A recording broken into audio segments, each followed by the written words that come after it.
It's 2018. A 15-year-old girl named Grace Ashcroft is sitting on the bed with a laptop open in front of her. You have been on that thing all day. I'm almost done, just a sec. Then the phone rings. Hello? Miss Ashcroft? Yes. Nobody in that room knows who made that call. Alyssa does. And that is exactly why she knows she has less than a minute left. What the? They're coming. 9 minutes later, Alyssa Ashcroft is dead. Now. You think Grace Ashcroft is a new character. She isn't. She is the last link in a chain that starts in 1993 in a hospital in the Arklay Mountains that Umbrella spent years trying to erase from the record. Everything that happens to her in Resident Evil 9 is the closing of a loop that was open before she was born. And to understand any of it, you have to understand her mother first. Alyssa Ashcroft is a survivor of Resident Evil Outbreak and Outbreak File 2, two PlayStation 2 games that most people either skipped entirely or tried once and quietly walked away from. They explained almost nothing about themselves, and they contain the only story in this entire franchise told from the point of view of people who had no training, no orders, and no chance. Outbreak was never about saving the world. It was about the handful of civilians who stayed alive long enough to have to live with what they saw. Alyssa Ashcroft is the only one of them. There is one more thing, and it is the part almost nobody stops to question. The man who founded Umbrella adopted a child, and when he died, he left that child to the one journalist on Earth who had spent half her life trying to destroy him. Oswell Spencer chose Alyssa Ashcroft on purpose, and the reason he chose her explains everything about who Grace becomes, so this is what we are covering. Resident Evil 9 is not introducing Grace Ashcroft, it's finishing something that was started in a hospital nobody was ever supposed to find. In 1993, Alyssa Ashcroft is 23 and writes for the Raccoon Press. She is ambitious in a way her colleagues find exhausting, and she is the only reporter at that paper willing to drive 4 hours into the Arklay Mountains on the word of a rumor. The rumor is that there is a hospital up there that stopped admitting patients and never stopped operating. A pharmaceutical company is testing drugs on the people still inside it. She goes with a man named Kurt, her friend and her partner on the story. There is a detail about Alyssa that the game treats as a mechanic, and that is actually the whole character. Her ability in Outbreak is picking locks. She is defined by getting into rooms she is not allowed to enter. So she gets in. What is inside is a patient named Dorothy Lester, exposed to a strain the company was developing, and no longer a person in any sense the word covers. Dorothy kills Kurt, and Alyssa walks out of that building alone. What happens next is not a rescue. A doctor named Greg Mueller arrives. He performs a procedure on her.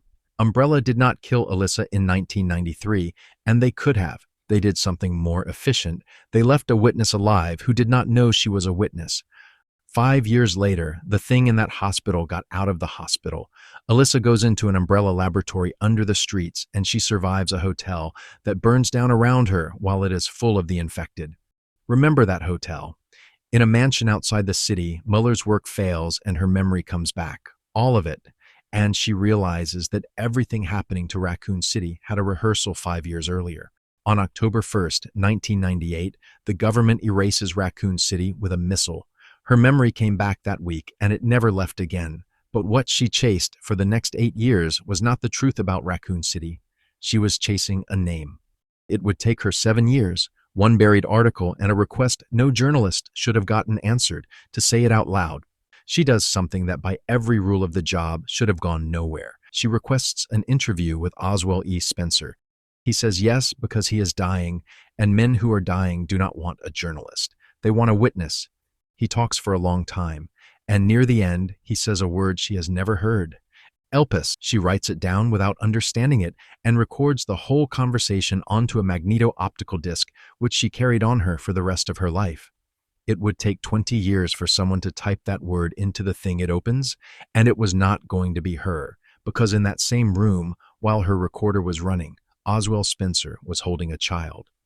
After Umbrella collapsed, Spencer adopted an orphaned baby girl. He did not give her a family name.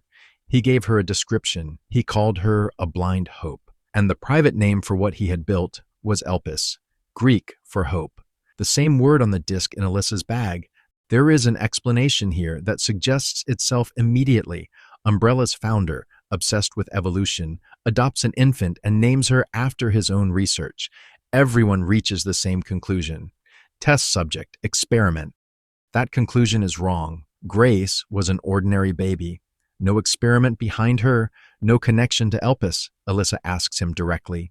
He says Grace is a normal girl he took in so that he could be redeemed. Then he offers the baby to her. She adopts Grace and gives her her own surname. She never told her who her previous guardian was. 12 years later, the phone in the Wrenwood Hotel started ringing. Alyssa never stopped working. In 2016, she is writing in Dulvey Parish, Louisiana, about more than 20 people who have gone missing. Anyone who played Resident Evil knows exactly whose house those people ended up in. By 2018, that work has brought her to a hotel called the Wrenwood, and close enough to a man named Victor Gideon that he decides she has a problem with a solution. Now go back to the phone call. That call was not a threat. A voice needed to hear a woman answer to the name Ashcroft. Alyssa understood that the second she heard her own name. That is why she counted the time she had left in seconds.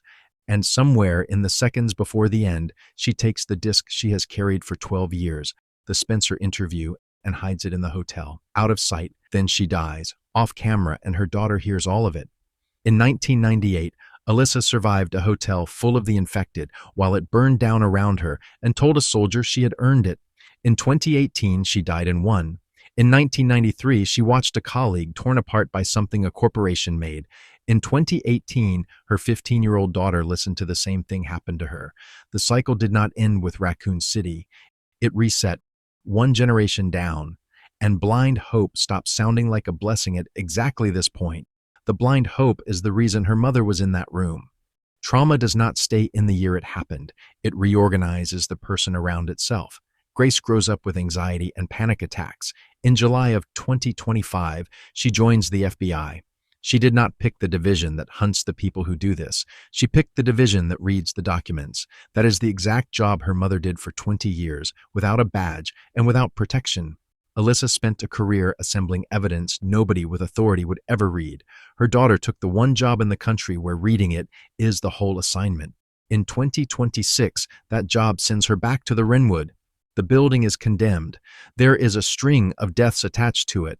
And there is an 8-year-old unsolved homicide in the file with her own last name on it.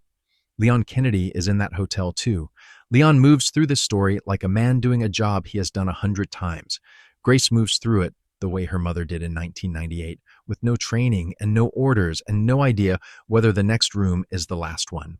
The trail out of the Wrenwood leads back to Raccoon City, back to a research project a dying man named after the Greek word for hope, and to Gideon, who has spent years operating on the belief that Grace is an experiment. He has always been wrong.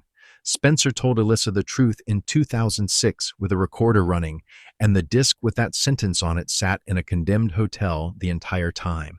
And at the end of it, Grace finds Elpis. It is not a bioweapon. It never was. The last thing Oswell Spencer built was a cure, and he named it Hope. And he was not being poetic. He was being accurate for the first time in 50 years. The system holding it asks for a password. The word is hope. 20 years earlier, a journalist wrote that word down in her notes without understanding it, put it on a disc, and carried that disc every day until the night she was killed for the work that put her in the room. Her daughter is the one who types it in. Spencer's last request, to the only person he ever told the truth to, was that his words might serve as a requiem for those who have passed. He got one. It took 20 years, and it was written by a woman he had wronged, and finished by a frightened girl he called his blind hope, standing in the dark in the same city, doing the one thing neither of them was ever supposed to live long enough to do.